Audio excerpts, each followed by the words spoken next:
पूर्व विधायक किशोर समृद्धि ने एक बार फिर बालाघाट पुलिस प्रशासन की कार्यप्रणाली पर सवाल उठाते हुए कहा है कि जिले में पुलिस के द्वारा चलाया जा रहा हेलमेट अभियान आम जन के हित में ही नहीं है। उन्होंने कहा कि बालाघाट एक नक्सल प्रभावित जिला है। यहाँ के ग्रामीण अंचलों में रहने वाले अधिकतर लोग आर्थिक रूप से कमजोर है। ऐसे में सभी के लिए हेलमेट खरीदना संभव नहीं है। पुलिस को इस अभियान में थोड़ी शिथिलता बरतनी चाहिए, क्योंकि जिले की भौगोलिक और सामाजिक परिस्थितियां अन्य शहरी क्षेत्रों से भिन्न हैं। उन्होंने कहा कि पुलिस को सख्ती की जगह जन जागरूकता पर ध्यान देना चाहिए।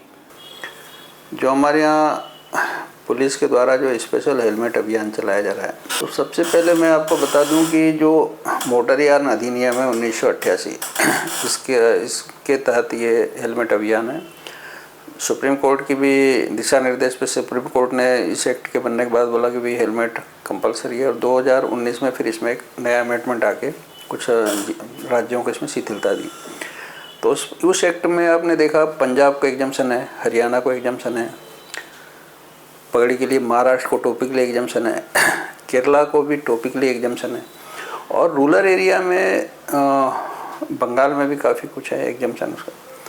मध्य प्रदेश में उसने कहा है कि उस एक्ट में कि अगर सरकार चाहे तो अपने जो ग्रामीण अंचलों में उसमें शिथिलता दे सकती है। हमारे एसपी साहब आके सीधा सबसे पहला उन्होंने क्या काम किया कि सड़कें जो हमारे यहाँ चौड़ी थी उसमें बैरिकेटिंग किया। कुछ बैरिकेटिंग उसकी बहुत अच्छी है। सबसे पहले जो ब्रिज पे उन्होंने बैरिकेटिंग किया वो तारीफ के काबिल है, क्योंकि वहाँ एक्सीडेंट का बड़ा खतरा था। दूसरी जो इसकी बैरिकेटिंग है हनुमान चौक की, वो भी ठीक है क्योंकि चारों तरफ से गाड़ियों का। लेकिन जो इनकी अम्बेडकर चौक की जो बैरिकेटिंग है वहाँ पे ऑलरेडी रोड काफ़ी चौड़ा है, उसको आपने बैरिकेटिंग से सकरा कर दिया। दूसरा आपका सिग्नल, ट्रैफिक सिग्नल जो है पूरे ज़िले में बंद पड़े हैं, आपने उसकी तरफ ध्यान नहीं दिया। दूसरा फिर आपने अभी क्या किया कि आपके सीसीटीवी कैमरे नहीं है, आपने ई चालान सिस्टम आपने चालू कर दिया कि अब लोगों के घरों में ई चालान जाएगा। तो ई चालान के लिए आपके पास कंप्लीट सिस्टम होना चाहिए। ई चालान का मतलब होता है कि आप उसके साथ उसका वीडियो फुटेज भेजो, ऐसा नहीं कि किसी गाड़ी देखा, नंबर देखा और ई चालान भेज दिया। उसके लिए भी आपको प्रॉपर तैयार होना चाहिए।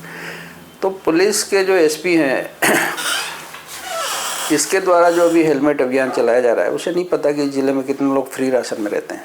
मेरा कहना है कि जिस देश में 80 करोड़ लोग फ्री राशन खाते हों, उनके पास हेलमेट खरीदने पैसा नहीं होता। तो इसकी प्रारंभिक तैयारी कहाँ से होनी चाहिए? इसकी प्रारंभिक तैयारी होनी चाहिए कि जहाँ से गाड़ी वाला गाड़ी खरीदता है, रजिस्ट्रेशन के साथ ही उसको हेलमेट मिलना चाहिए। दूसरी बात, आपको पेट्रोल पंप में जहाँ पे गाड़ियाँ जाती पेट्रोल लेने, वहाँ पे इंस्ट्रक्शंस होना चाहिए कि भाई जो विदाउट हेलमेट आएगा उसको आप देंगे नहीं। वहाँ से लोगों में एक जागरूकता बढ़ेगी। तीसरी बात, आपके सड़क सुरक्षा सप्ताह होते हैं, पूरे दुनिया में चलता है, मोटर वाहन दुर्घटना से बचाने के लिए लोगों को। बालाघाट जिले का दुर्भाग्य यहाँ के लोग शराब के बड़े आदी हैं। गली गली में शराब बिक रही है। नेशनल हाईवे के किनारे कई शराब की दुकानें हैं, तो शराब पी के लोग एक दूसरे को टक्कर मार देते हैं। तो आपको उसका जो बेसिक सिस्टम है शराब को लेके, आपके शहर में कितनी जगह शराब बिक रही हो, सारे शराब के अड्डे आपको बंद करनी चाहिए। और हेलमेट कानून में आपको पहले मोटरयान अधिनियम 1980 जो 88 है उसको आपको पढ़ना चाहिए। उसमें आपको क्या पावर है, पुलिस को है या नहीं। ये मोटरयान अधिनियम परिवहन का है, यातायात पुलिस चालानी कार्रवाई करती है, लेकिन वो जो पैसा जो आप रसीद लेके जो जमा वसूली करते हो उसका क्या यूज़ करते हो भी आपको जनता को बताना। तो कभी पुलिस ने इस बात को बताया नहीं। और अब पूरे ज़िले में आपने देखा होगा, यहाँ से लेकर महाकौशल में भी ये स्थिति है, विंध्य में भी ये स्थिति है कि कहीं भी बैरिकेड लगाया, खड़ा हो गया, चालान काटा, पैसा कहाँ गया कोई पता नहीं। वहीं पूर्व विधायक ने हाल ही में हुई महिला नक्सली के आत्मसमर्पण की घटना को लेकर भी पुलिस पर निशाना साधा। उन्होंने आरोप लगाया कि आत्मसमर्पण करने वाली महिला नक्सली के माता पिता को यह कदम उठवाया गया है। समृद्धि ने यह भी कहा कि कोई भी नक्सली पैसों के लालच में आत्मसमर्पण नहीं करता है। नक्सली अपने परिवार की सुरक्षा और अस्तित्व के लिए हथियार उठाते हैं। उन्होंने प्रदेश सरकार की आत्मसमर्पण नीति पर भी सवाल खड़े किए।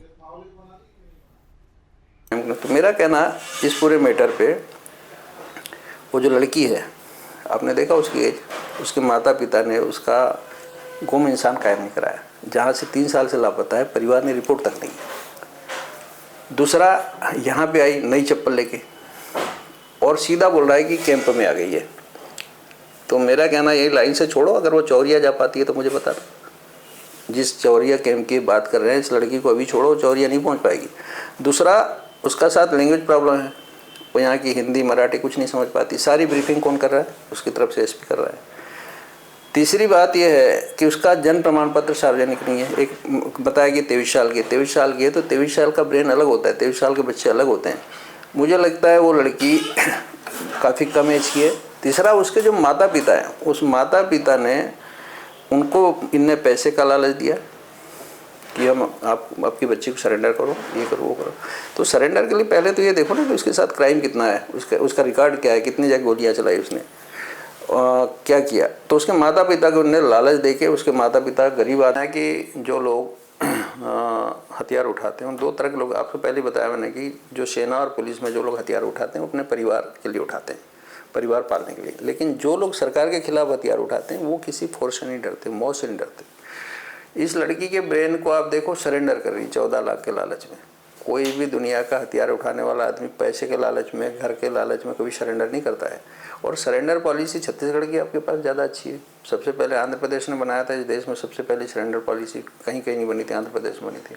और सबसे पहले पिटीशन हमने लगाया था कि भाई सरेंडर पॉलिसी बनाओ नक्सलवाद को ख़त्म करने के लिए। सुप्रीम कोर्ट में 2012-13 में हमारी पिटीशन फाइल हुई। सरकार ने बोला था हम सब पॉलिसी बनाते हैं। तो मेरा कहना, नक्सलवाद जो आया है पूरी तरह से प्रशासनिक उपेक्षा की वजह से। और ये जो बच्ची है, इस बच्ची पे जो बाल संरक्षण आयोग है उसको जांच करना चाहिए, महिला आयोग को जांच करना चाहिए।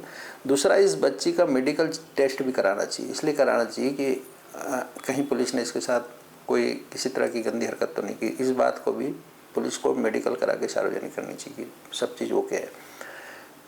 दूसरा कि ये जो बच्ची है, ये बच्ची हथियार कैसे उठाई, उससे बात कराओ, मीडिया से बात कराओ, कैसे हथियार उठा ली और कैसे सरेंडर कर दी तुम्हारे घर के लालच में और 10 लाख 12 लाख के लालच में। बस्तर में इतने बड़े बड़े लोग हैं, आपने देखा होगा इस देश में एक बड़ा सरेंडर हुआ था डकैतों का, फूलन देवी, घनश्याम बाबा, इन सब लोगों ने सरेंडर किया था। सरकार ने उनको जेल में डाला क्योंकि उनके ऊपर क्राइम है। छत्तीसगढ़ सरकार भी सरेंडर करने के बाद क्या लोगों को घर भेज रही है? अगर आप सरेंडर करा रहे हो तो सीधे घर भेजो, सारे मुकदमे वापस लो।